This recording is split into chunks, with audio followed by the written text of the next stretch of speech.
What is up YouTube, and welcome to this Supergirl video. So, some big reveals this week as we saw just who Kevin Sorbo and Terry Hatcher are playing on this show. So, let's talk about this episode first, and I'll talk about the big reveal from that after this.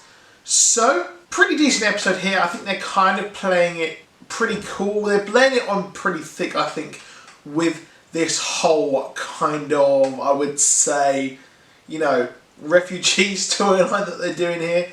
So if you're not aware, or if you've been under a rock, Trump is in president and he's kind of sort of banning all refugees and trying to ban all Muslims and all that kind of business from the US. So here, on one of the weirdly progressive things on TV, we've got Supergirl progressing LGBT plus Q. I lose track of what this update of LGBT, but I think that they're doing a great job here with this portrayal. Granted, I am a white cis male, so it's not really up for me to say if they're doing a good job or if it's accurate, but for me, I think it's a pretty good way of doing things. And when I say it's a good portrayal, I'm saying they're not doing it ham-fisted. They're not exploiting it, they're not shoving it in our face. It's simply just an evolution of two people and they've got together. So I think they're really doing a great job, and I loved them working together on this episode. It was a lot of fun seeing this couple work together and kick ass together. So yeah, that's good as well, but we've also got the refugee storyline, which again is done and handled very well. I think that they've handled this pretty expertly, and it does make us look at what's happening in this world in a different light. And I feel that this is doing a great portrayal. Usually I don't like my politics in my TV shows like this, in the comics, etc. But when it's done well, when it's done tastefully, then, well, there is that. And I think that as long as it's done well, then I'm all for it.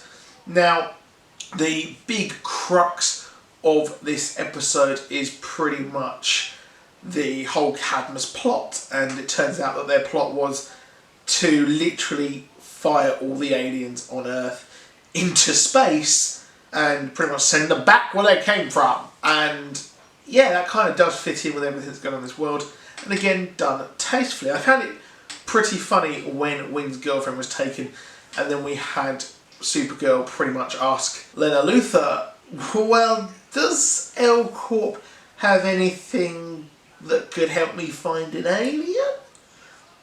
Lex Corp possibly have something that could help you look for an alien? I am 100% certain that they actually do. So, bit of a silly question there. And what was her jacket about? Very horse and hound. I know she's been fired from Catco Media, but is she trying to get a job at Horse and Hound, a kind of country life sort of thing? Bit weird. Now, I like the fact that they were using a blog sort of thing. I thought it was really weird, and I would have thought that she would possibly have like a YouTube channel or something like that if they wanted to have her go in the way that journalism is actually going.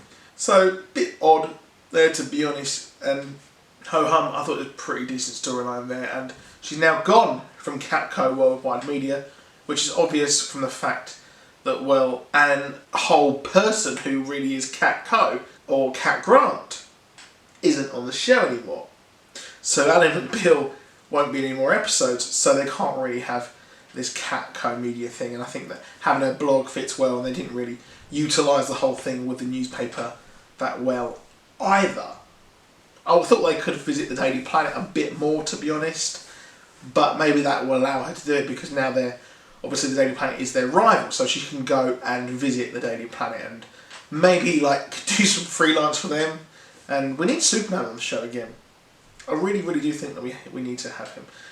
My oh my god wow part of this episode, I would say, goes to John's actual sort of catfish of Alex. So he kind of catfishes her, uses his abilities to dress up as Jeremiah and entrap Alex. And it's like, who thought she would never turn on her own father. That really wouldn't happen. I can't see that happening one bit. Sorry, I didn't catch that. Fuck off.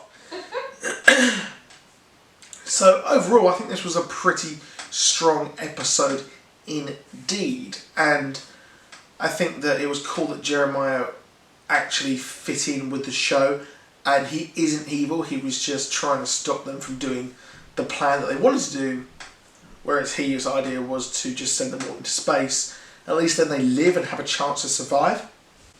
But it all worked out in the end, as it always does. So we got a hint of next week's episode. Now, we've got, well, Terry Hatcher and Kevin Sorbo on the show. We've got Hercules and Lois Lane on the show.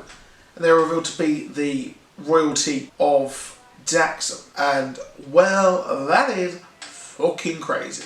So it's pretty badass that we've got that on the show. We've got a Lois and Clark potential reunion with Dean Cain being on the show a bit more, and also Terry Hatcher appearing. And we've got Hercules. Fucking Hercules. It was also in a, I can't remember, Andromeda was the other show he was in as well. If I keep saying Hercules, you might not know. You might have watched Andromeda, which was okay. Very 90s sort of mashup we're getting here. So what was interesting as well, we've got these people and they kind of see that Earth is doing something, or the sun in the solar system is doing something to them, so they're going to get superpowers. Now I really do predict that these people are going to be the parents of Mon-El, and we saw in the trailer for next week's episode, they actually call him the Prince. So I'll probably do a video on that trailer at some point as well, just to show that. But we've got this heading forward, we've got him as the Daxam Prince, which is what many of us have predicted and, well, has come forth and true here. So it's interesting to see why he's on the run from them and just how powerful will they actually get. So that's it for this video. Please do drop a like, please do subscribe. See you soon. Goodbye.